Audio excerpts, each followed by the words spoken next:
Hello po, bibideo reaction po natin to ang isang party list na kamanggagawa na si Eli San Fernando. Ayan po, syempre huwag niyong kalimutan mag-subscribe sa aking YouTube channel, pati sa aking Facebook account. Ayan po, Erwin Tool po, nagagalit din po siya sa Dole at sa TESDA. Ayan, sana makisisa siya sa isa kamanggagawa party list. Ayan po, magaling po. Tara, panoorin. Mahirap po yung magiging laban natin sa pagbubuwag ng provincial rate sa pagpapataas ng sahod ng mga manggagawa.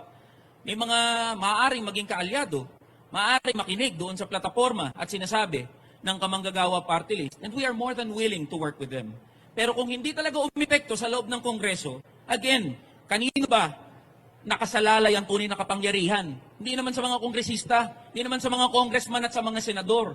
Ang tunay na kapangyarihan ay nasa mamamayang Pilipino, lalong-lalo na sa mga manggagawa. So that is also the challenge. Napakaganda po ng layunin niya at para sa mga worker at manggagawa, Na napakaganda. mga problema nyo, hindi. Lahat tayo dapat magkaisa.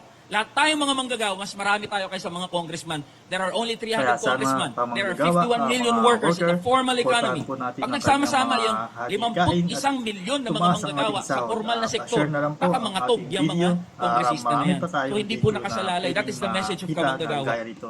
Maraming salamat po.